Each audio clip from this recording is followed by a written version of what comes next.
Hi viewers, numerology படி ஐபிஎல்லோட எல்லா மேட்சஸ்க்கு predictions பார்த்துட்டு வந்திருக்கோம். அந்த வகையில் நம்ம இன்றைக்கி பார்க்க போகிறது ஐபிஎல்லோட 24வது மேட்ச்சு. இந்த மேட்ச்சில் எம்ஐ மும்பை இந்தியன்ஸும் பிபிகேஎஸ் பஞ்சாப் கிங்ஸ் மோதுறாங்க. ஏப்ரல் 16ஆம் தேதி வியாழக்கிழமை இன்றைக்கி நைட்டு 7:30 மணிக்கு பார்த்தீங்கன்னா அந்த மேட்ச் ஸ்டார்ட் ஆகுது.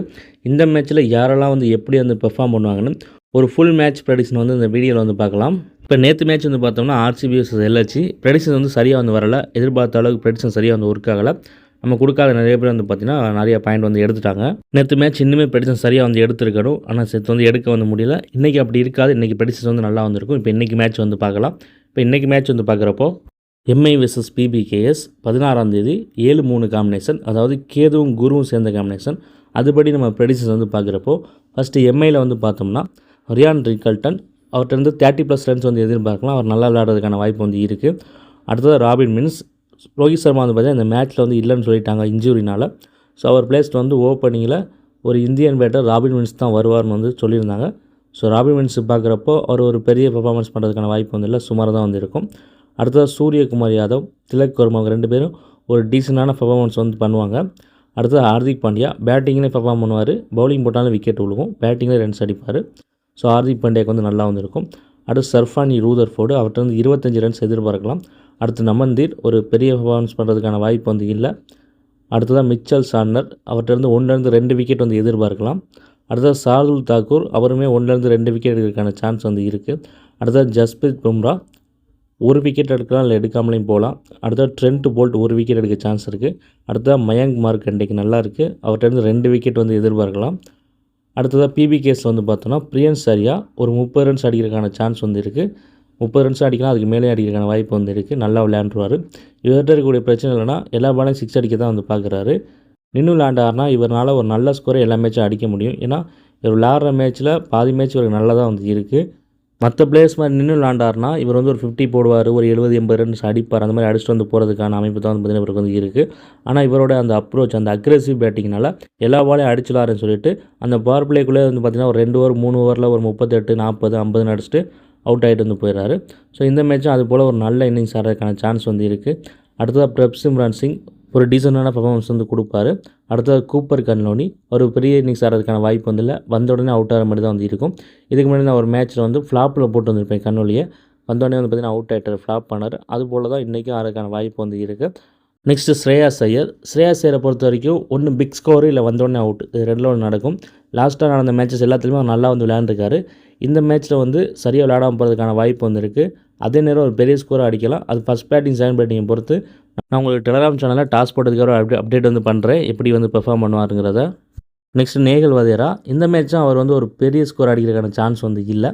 அடுத்தது சசங் சிங் அவர்கிட்ட 30 ரன்ஸ் எதிர்பார்க்கலாம். இந்த மேட்ச் நல்லா விளையாடுறதுக்கான வாய்ப்பு இருக்குது. அடுத்தது மார்க்கஸ் டாய்னிஸ் ஒரு டீசெண்டான பெர்ஃபார்மன்ஸ் கொடுப்பாரு. அடுத்ததாக மார்க்கோ ஜான்சன் ஒரு விக்கெட் எடுக்க சான்ஸ் இருக்குது. அடுத்து சேவியர் பாட்லெட் 2 விக்கெட் எடுக்கிறதுக்கான சான்ஸ் இருக்குது.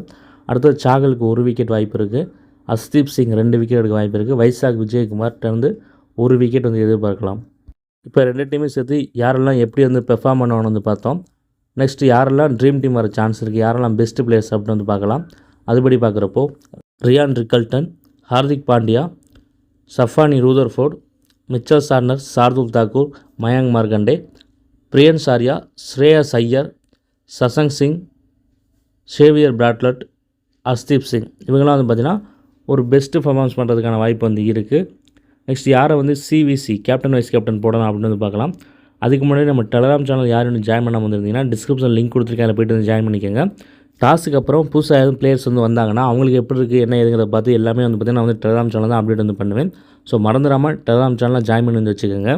அப்புறம் முக்கியமாக சொல்ல போனால் இந்த பிபிகேஸ் இவங்க மட்டும் தான் பார்த்திங்கன்னா ஸ்டார்டிங்லேருந்து இன்றைக்கி வரைக்கும் 11s மாற்றவே இல்லை. ஸோ பிபிகேஸ் மேட்ச்லாம் எடுத்து பாருங்கள், நம்ம கொடுத்தது எல்லாமே பார்த்திங்கன்னா கரெக்டாக வந்திருக்கும். பெருசாக சரியாக வராமல் போயிருக்காது. பஞ்சாப் கிங்ஸை பொறுத்த வரைக்கும் இது வரைக்கும் 4 மேட்ச் விளாண்டுருக்காங்க. அதில் ஒரு மேட்ச் ரைனு, 3 மேட்ச் விளாண்டுருக்காங்க. அந்த 3 மேட்ச்லேயும் பாருங்கள், அந்த 4வது மேட்சையும் பாருங்கள், நம்ம கொடுத்த ப்ரெடிக்ஷன்ஸ் சூப்பராக வந்திருக்கும். ஏன்னா 11s சேஞ்ச் பண்ணாமல் வராங்க. மற்ற டீம்லாம் அப்படி கிடையாது. எல்லா டீமுமே யாரையாச்சும் மாற்றிடுறாங்க, ஒருத்தர் 2 பேராவது மாற்றிட்டாங்க. யாருமே பார்த்திங்கன்னா பெருசாக சேஞ்ச் இல்லாமல் வரவே இல்லை. ஸோ சேஞ்சஸ் இல்லாமல் இருந்துச்சுன்னா நமக்கு ப்ரெடிக்ஷன் எடுக்கிறதுக்கு இன்னும் ஈஸியாக இருக்கும். நம்மளோட அக்யூரசி பார்த்திங்கன்னா நல்லா வரும். அப்புறம் நேற்று மேட்ச் பார்த்தோன்னா ஒரு ஒன் சைடு மேட்சாக போயிடுச்சு. அதுக்கான காரணம் என்னென்னு பார்த்தோம்னா ரிஷப் பண்ட் பார்த்திங்கன்னா இது கேப்டனே பண்ணலை. கேப்டன் பண்ணாமல் போய்ட்டு இன்ஜுரி ஆகிடுச்சிட்டு உள்ளே உட்காந்துட்டான். நேற்று வந்து கேப்டன் பண்ணது நிக்கோலஸ் புரன். உங்களுக்கு சொல்லியிருந்திருப்பேன், நீங்கள் பார்த்துருப்பீங்க. நிக்கோலஸ் புரன் வந்தோடனே அவுட் ஆகிறான்னு சொல்லியிருந்திருப்பேன். ஸோ அவனுக்கு நல்லா இல்லை. அவன் கேப்டன் பண்ணால் எப்படி இந்த டீம் ஜெயிக்கும்? அவனுக்கு சுத்தமாக நல்லா இல்லை. பட்டிதருக்கு ஓரளவுக்கு ஆவரேஜாக வந்து இருக்குது. ரிஷப் பண்ட்டுக்கு நல்லா தான் வந்து இருந்துச்சு. ஆனால் இன்ஜுரி ஆகிட்டு ஒழுங்காக விளையாடாமல் போயிட்டான், கேப்டன்ஷிப் பண்ணாமல் போயிட்டான். அதனால் வந்து பார்த்திங்கன்னா இது அவங்க டீம் வந்து ரொம்ப மோசமாக தோற்று ஆர்சிபி வந்து பார்த்திங்கன்னா ஒன் சைடாக வந்து வின் ஆயிடுச்சு.